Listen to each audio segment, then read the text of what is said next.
অভিযোগ আমাদের গ্রামের সদস্য সব সরকারে বাড়ি পেয়েছে, তার থেকেও 10,000 5,000 করে টাকা সব নিয়েছে।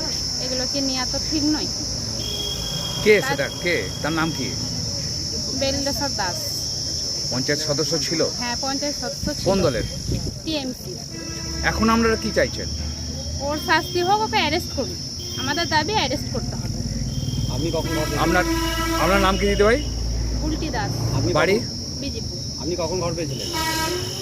বক্তব্য বলতে আমরা আজকে থানাতে দ্বারস্থ হয়েছি, বিজিপুর গ্রাম থেকে এসেছি আমরা। হ্যাঁ, দীর্ঘদিন টিএমসি পার্টি ছিল।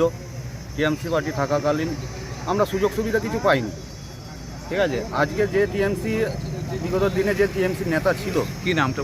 বিল্লেশ্বর দাস, সে আজকে বিজেপির কালকে বিজয় মিছিল হয়েছে ভাতারে, সেই বিজেপি বিজয় মিছিলে সে আবির মেখে ঘুরে বেড়াচ্ছে, ঝান্ডা নিয়ে ঘুরে বেড়াচ্ছে। তাহলে আমরা বিগত 15 বছর যেটা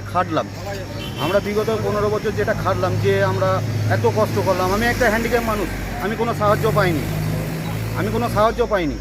ঠিক আছে, তাহলে ও যে আজকে বিজেপি ইয়ে নিয়ে ঘুরে বেড়াচ্ছে, ওকে মদত কে দিচ্ছে? ওই মদত দেওয়াটাই আমরা জানতে চাই, ওকে মদত কে দিচ্ছে। কি নাম আপনার? আমার নাম কার্তিক দাস, বাড়ি বিজেপি। কি অভিযোগ? টাকা দিয়েছিল ঘর করার জন্যে, সেই টাকার জন্যে আমরা যদি ঘুরে পাই সেটাই ভালো। কে নিয়েছিল টাকা? ওই সদস্য কি নাম তার? দিল শত। কত টাকা নিয়েছিল আপনার কাছে?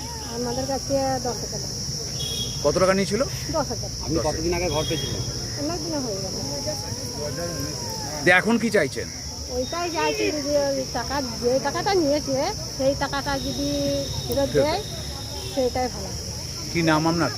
সুমিতি বাড়ি? বিজেপি। আচ্ছা। পূর্ব বর্ধমানের ভাতার থেকে শেখ মিলনের report, crime press Bengal news.